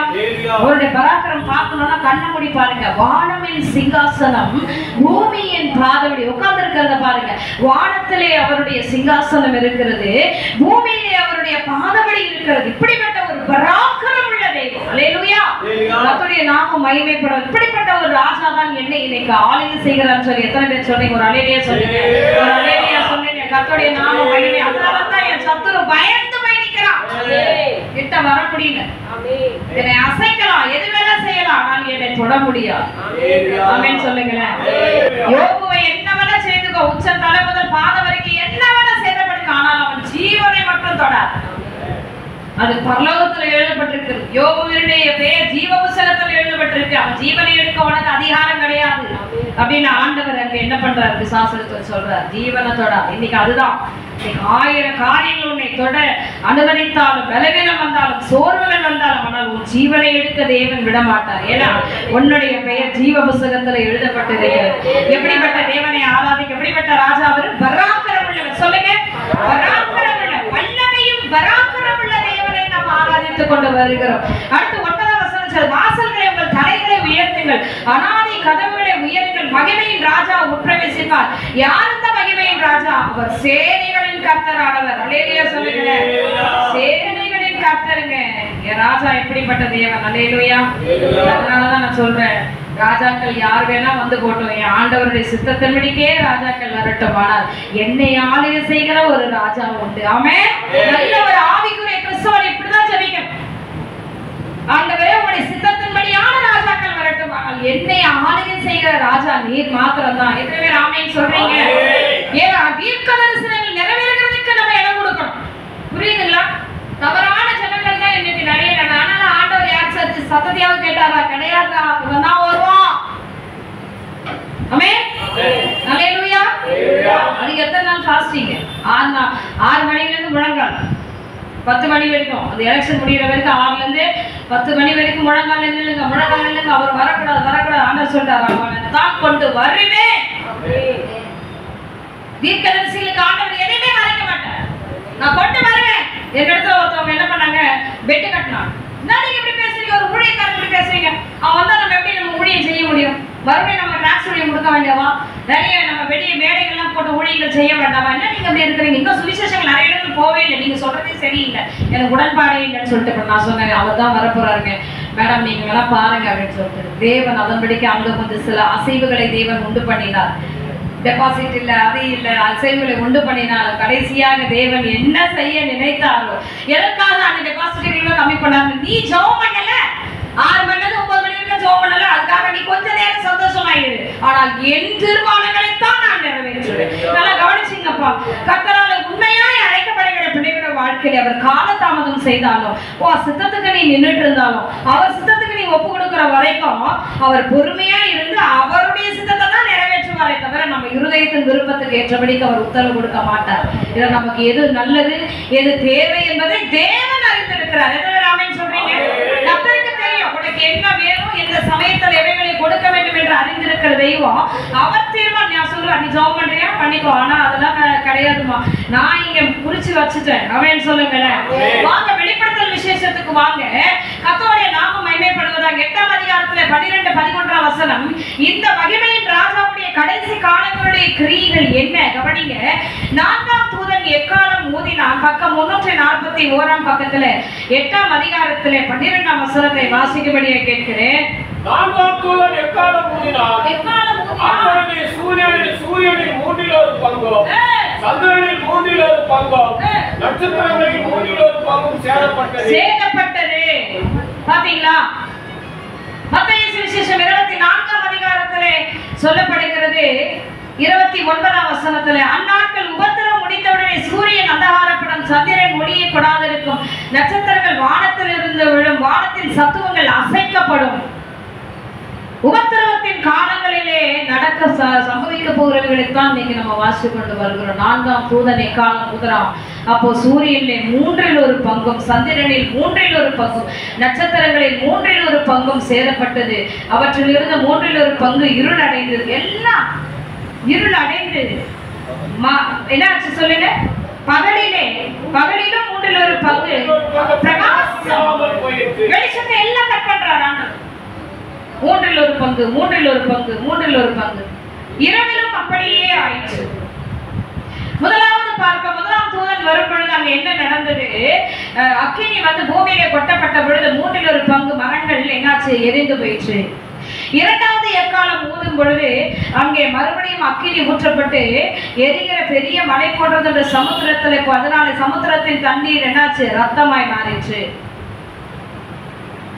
அடுத்தது 4ஆம் தூதனை நம்ம பார்க்கும் பொழுது இப்போ என்ன நடக்க? சூரியனிலும் சந்திரனிலும் 3இல் ஒரு பங்கு வெளிச்சம், பகலும் இரவும் எல்லாமே இருளாய் மாறினது. கடைசியா 13ஆம் வசனம் வாசிக்க, பின்பு ஒரு தூதன் வானத்தின் மத்தியிலிருந்து பறந்து வர கண்டேன். நம்ம மகா சத்தமிட்டு, ஐயோ இதுவரைக்கும் 4 எக்காலம் ஊதுற பொழுது நடந்ததை காட்டிலும் இனிவரும் நாட்களிலே, இனிவரும் காலங்கள், இனி ஊத போகிறதான எக்காலங்களுடைய சத்தம் அது பயங்கரமா இருக்கும் என்று சொல்லி ஐயோ ஐயோ என்று சொல்லி அவனே பயந்தான். அந்த தேவ தூதனுக்கே ஒரு பயம் இருதயத்துக்குள்ள வந்து விட்டதாம். இனி எக்காலம் ஊத போகிற மற்ற 3 தூதருடைய எக்கால சத்தங்களினால் பூமியிலே குடியிருக்கிறவனுக்கு ஐயோ ஐயோ என்று சொல்ல கேட்டேன். அப்படின்னா என்ன அர்த்தம்? பயங்கரமான ஒரு ஆபத்து கிட்டி வருகிறது என்ற அந்த சத்தத்தை இங்கே தூதன் வந்து வெளிப்படுத்துகிறதை நம்ம பார்க்கிறோம். 9ஆம் வசனத்தினுடைய முதல் வசனம் வாசிங்கப்பா.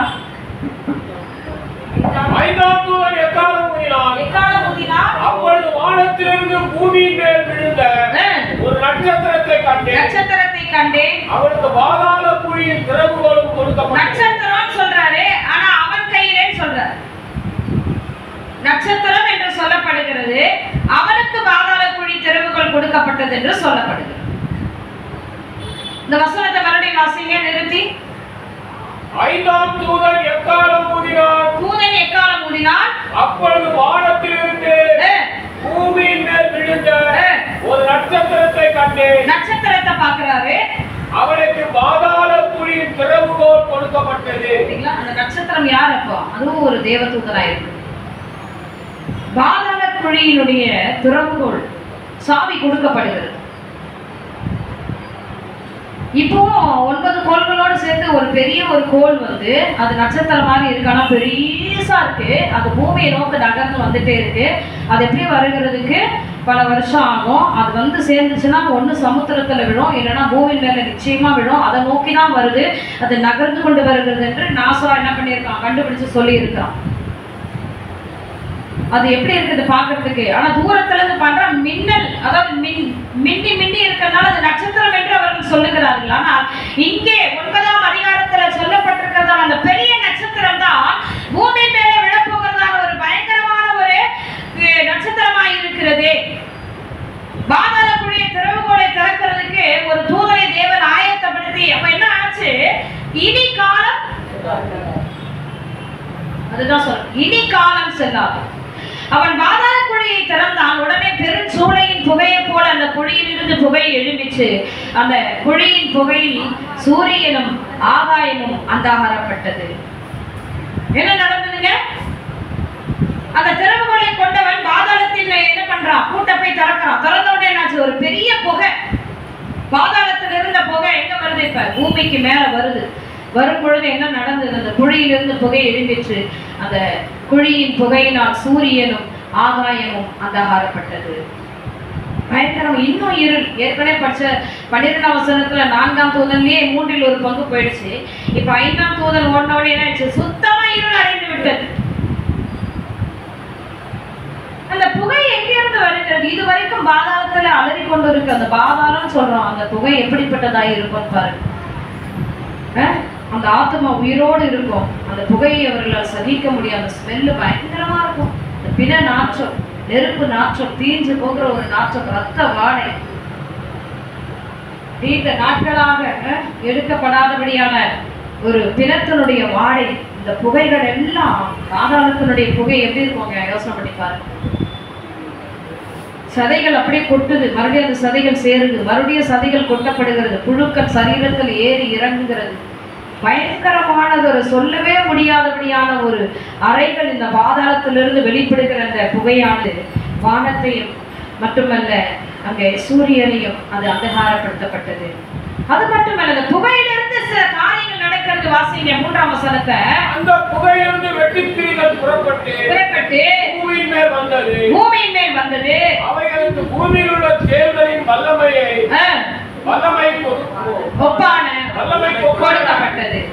கொடுக்கப்பட்டது. எவ்வளவு புகை வருது? அந்த புகைகளில் எல்லாம் என்ன இருந்துதான்? வெட்டுக்கிளி. இது சாதாரண வெட்டுக்கிளி இல்லை. அங்கே எகிப்திலே தேவன் 10 வாதைகளிலே ஒரு வெட்டுக்கிளி அனுப்பினார். ஒரு வாதை அவருடைய எல்லா புல்களையும் அந்த விளைச்சல்களையும் அது என்ன பண்ணுச்சு? பட்சித்து போட்டது. வெட்டுக்கிளிகளே அவங்க வணங்கினாங்க தெய்வங்களாக. அதனாலதான் அந்த வெட்டுக்கிளிகளை அனுப்பினார். எந்தெந்த வாதைகளை தேவன் அனுப்பினாரோ அந்த வாதைகள் எல்லாம் இஸ்ரவேல் எகிப்தின் ஜனங்கள் அதை வணங்கி கொண்டிருந்தார்கள் தெய்வங்களாக. அது தங்களை ரட்சிக்கும் என்று சொல்லி விதை விதைக்கும் பொழுது என்ன பண்ணணும்? வெட்டுக்கிளியை பார்த்து ஜெபம் பண்ணி, அதாவது அவங்க என்ன பண்ணுவாங்க? ஒரு பெரிய ஒரு பண்டிகை கொண்டாடி, நீ என்ன பண்ணக்கூடாது, எங்களுடைய விளைச்சல்களை சேதப்படுத்தக்கூடாது அப்படின்னு சொல்லி அதுக்கு என்ன பண்ணுவாங்க? பூஜைகளை புனஸ்காரங்களையும் செய்வார்கள். அதை ஒரு தெய்வங்களாக வணங்கி கொண்டு வந்தார்கள். அதனுடைய பெயர்கள் வேறு. இது ஏற்கனவே இப்போ ஒரு 4 வருஷத்துக்கு முன்பதாக இந்த 10 வாதைகளுடைய காரியங்கள் என்ன, எகிப்தினுடைய தேவர்கள் வணங்கினதான காரியங்கள் என்று முன்னமே நம்ம சபையில வெளிப்படுத்துகிறோம். கர்த்தருக்கு சித்தமா இருந்தால் வரும் நாட்களை கூட மறுபடியும், ஏன்னா அப்படிப்பட்டதான மிருகங்கள் எல்லாம் கடைசி நாட்களில் எழுதி வரும். இந்த வெட்டுக்கிளிகளை குறித்து சில காரியங்கள் சொல்லப்பட்டிருக்கு. பிரியமான பூமியின் புல்லையும் பசுமையான எந்த பூண்டையும் எந்த மரத்தையும் சேதப்படுத்த பார்த்தீங்கன்னா, இப்படிப்பட்டதான இந்த புகையிலிருந்து வருகிற வெட்டுக்கிளி உன்னுடையதான விளைச்சல்களை சேதப்படுத்த வருகிறது இல்லை. தங்கள் நெற்றிகளின் தேவனுடைய முத்திரையை தரித்திராத மனுஷரை மாத்திரம் சேதப்படுத்த அவைகளுக்கு உத்தரவு கொடுக்கப்பட்டது. எந்த அத்தாரிட்டியோட அது வருது? முத்திரை இல்லாத ஜனங்களை சேதப்படுத்தும்படிக்கு அனுப்பப்பட்டது. யார் இந்த முத்திரை பெறாதவர்கள்?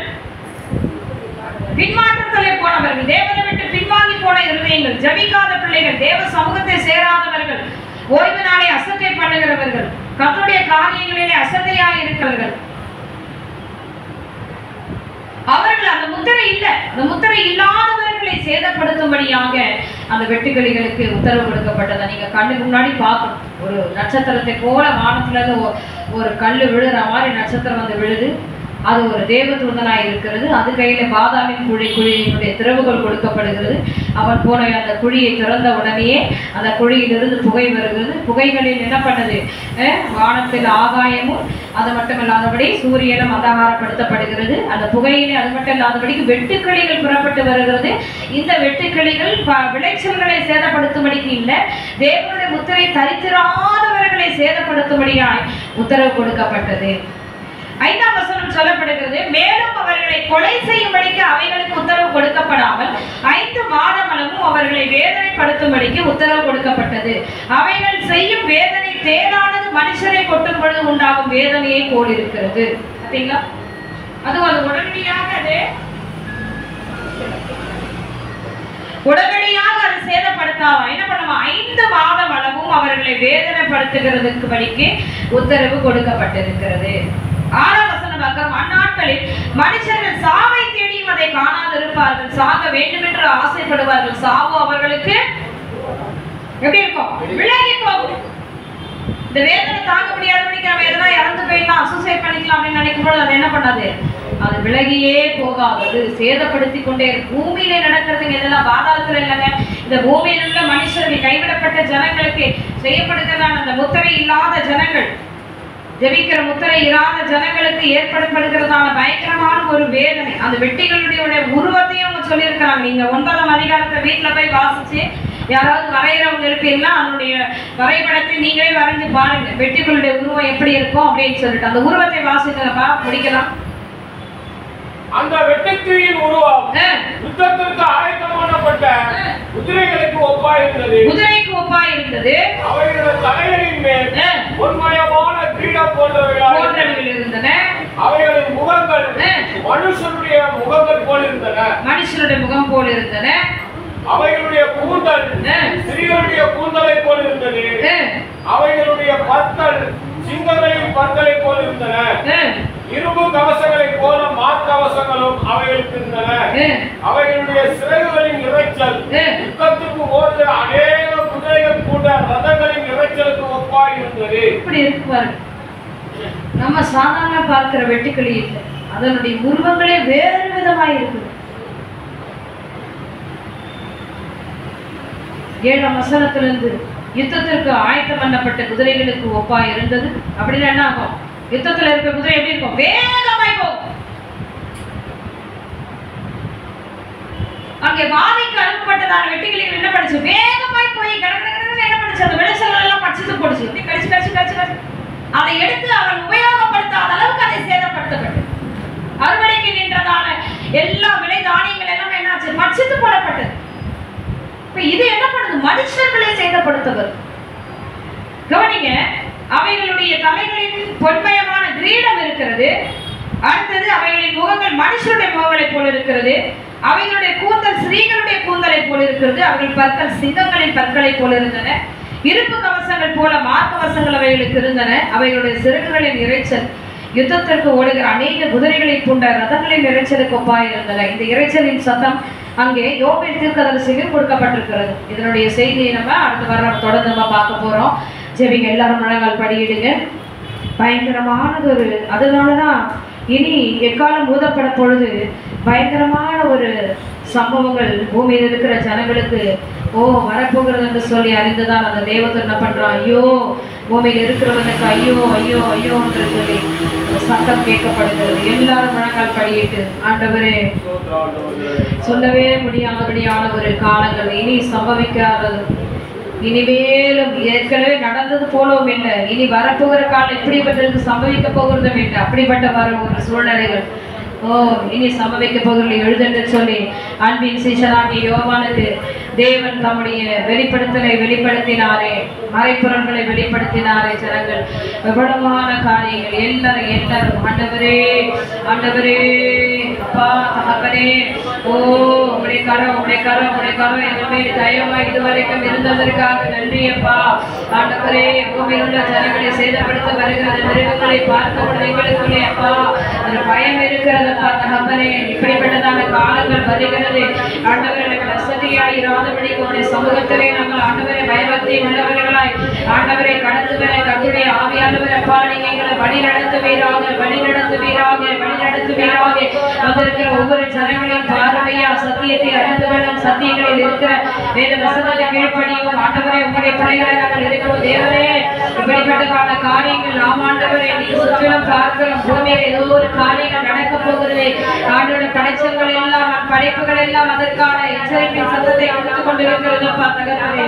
அப்பா வந்திருக்கிற ஒவ்வொரு பிள்ளைகளை உடைய ஆண்டவரை முத்திரை காணப்படட்டும். முத்திரை காணப்படாமல் போகக்கூடாதுப்பா. முத்திரை காணப்படட்டும். ஞானஸ்நானம் வரும்பொழுது ஆண்டவர் முத்திரை போடுகிறார். அந்த முத்திரையை பாதுகாத்துக் கொள்ளுங்க. அந்த முத்திரையை பாதுகாத்துக் கொள்ளுங்கப்பா.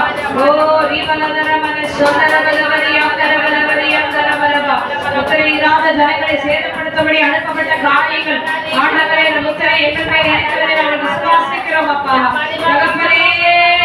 ஹல்லேலூயா ஹல்லேலூயா ஹல்லேலூயா ஹல்லேலூயா. தெய்வமே, ஒரு விசை தயவாய் எங்களை வழி நடத்துவீராக. சத்தியத்தை அறிஞ்சிட்டு அதன் கீழ்ப்படியாமல் இருப்போம் அதிகமான ஆக்கிரை இருக்கின்ற வேதம் சொல்லப்படுகிறது. சத்தியத்தை கீழ்ப்படுகிறவர்களாய் விடுதலையோடு இருக்கிறவர்களாய் கர்த்தரைகளை வழி நடத்துங்க. அந்த ஒவ்வொரு பிள்ளைகளையும் தேவன் ஆசீர்வதிக்க இன்னும் இதனுடைய மறைப்பொருள்களை நாங்கள் ஆண்டவரை இன்னும் அதிகமாய் பார்க்க கர்த்தர் உதவி செய்வீராக. ஆண்டவர் வந்திருக்கிற ஜனங்களோட சங்கீதத்திலிருந்து பேசின வார்த்தைகளுக்காய் நன்றி. இந்த வருகைக்கான அடையாளங்களை இந்த ஓய்வு நாளில் எங்களோடு பேசின ஆண்டவர் வார்த்தைகளுக்காய் நன்றி செலுத்துகிறோமே. கர்த்தர் தொடர்ந்து வழி நடத்துவீராக. எல்லா துதியும் கனமும் மகிமையும் ஒருவருக்கே செலுத்துகிறோம். இயேசு கிறிஸ்துவின் நாமத்திலே ஜெபிக்கிறோம் ஜீவனுள்ள நல்ல பிதாவே. ஆமென் ஆமென். அல்லேலூயா. காணிக்கை எடுத்துக்கொள்வோம். நம்முடைய அன்னிமலரம்மா வந்து ஜெபிப்பார்கள். அம்மா நீங்களே ஒரு பாட்டு பாடிடுங்கம்மா. ஒரு சரணம் பாடுங்கம்மா.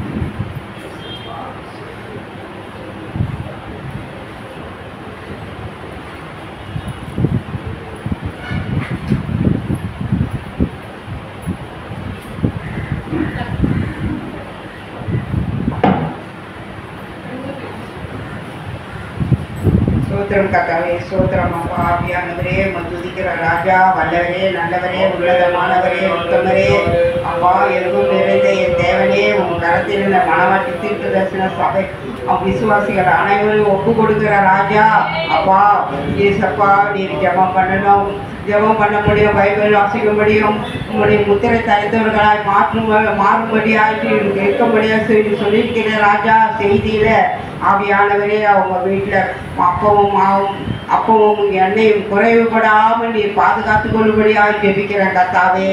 ஆவியானவரே, இயேசு ராஜாவே, அவங்க எல்லா தீங்குக்கும் விலக்கி காத்து கொள்ளும்படியாக ஜெபிக்கிறேன் கர்த்தாவே. எண்ணெயும் மாவும் அவங்க வீட்டில் குறைவுபடக்கூடாது ராஜா. அப்பத்தையும் தண்ணீரையும் ஆசீர்வதிக்கிற தேவன், ஆசீர்வதிய ராஜா, ஆசீர்வதிய ராஜா. அவங்க வருமானத்தை பெருகி தரும்படியாக ஜெபிக்கிறேன் கர்த்தாவே. அவங்களை கொடுங்கள், உங்களுக்கு கூட கொடுக்கப்படும் என்று சொல்லியிருக்கிறேன் ராஜா. ஆவியானவரே, கொடுக்க நீர் உதவி செய்யும் ராஜா, உதவி செய்யும் ராஜா. சபையை உன் கரத்தில் ஒப்பு கொடுக்கிறப்பா. சபைக்கு நீரே தலைவராக இருக்கிறேன் ராஜா. என் தேவாதி தேவனே, சபையில் எல்லா ஜனங்களும் வந்து சேர ரட்சிக்கப்பட நீ கிருபை பாராட்டும்படியாக ஜெபிக்கிற ராஜா. நசரனாகிய இயேசு கிறிஸ்துவின் உயிர்த்தெழுந்த நாமத்தை ஜெபிக்கிறேன் நல்ல பிதாவே.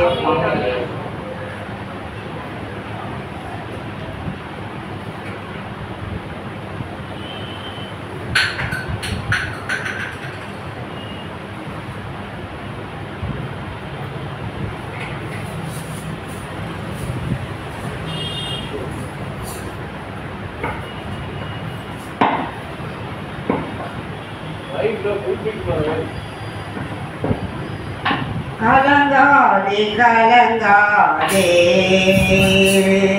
கர்த்தர் உன்னை கைவிட மாட்டார். கலங்காதே கலங்காதே, கர்த்தர் உன்னை கைவிட மாட்டார். முள்முடி உனக்காக, ரத்தமெல்லாம் உமக்காக,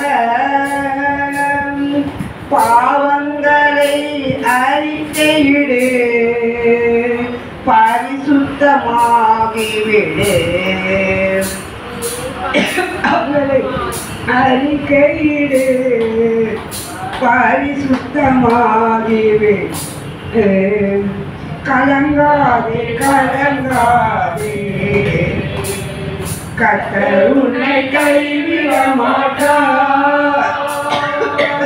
கலங்காதே கலங்காதே, கல்வாரி மலை மேலே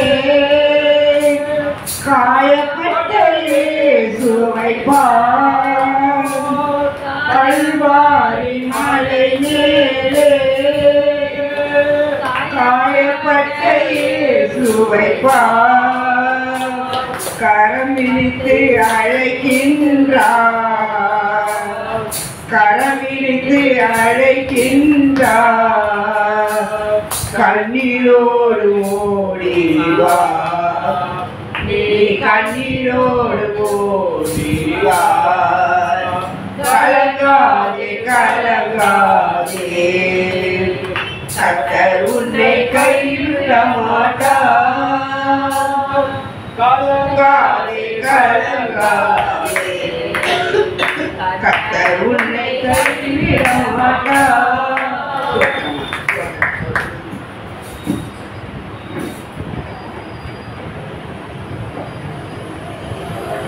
ஆமென். கரங்களை உயர்த்தி பிதாவாகிய தேவனே ஸ்தோத்திரம் பண்ணுவோம். ஸ்தோத்திரம் ஸ்தோத்திரம் ஸ்தோத்திரம். ஆண்டவராகிய இயேசு கிறிஸ்துவே ஸ்தோத்திரம் பண்ணுவோம். பரிசுத்த ஆவியானவரே ஸ்தோத்திரம் பண்ணுவோம். சேர்ந்து சொல்வோம். என் ஆத்துமாவே கர்த்தரை ஸ்தோத்திரி, என் மனமே பரிசுத்த நாமத்தை ஸ்தோத்திரி, என் ஆத்துமாவே கர்த்தரை ஸ்தோத்திரி, நாம் செய்த சகல உபகாரங்களையும் மறவாதே. நம் ஆண்டவராகிய இயேசு கிறிஸ்துவின் கிருபையும் பிதாவாகிய தேவனுடைய அன்பும் பரிசுத்த ஆவியின் ஐக்கியம் நம் அனைவரோடும் தேவனுடைய வருகை மட்டும் இன்றும் என்றும் சதா காலம் தங்கியிருப்பதாக. ஆமென். அல்லேலூயா அல்லேலூயா அல்லேலூயா. ஆசிரியப்பாராங்க. ஆமென் ஆமென் ஆமென்.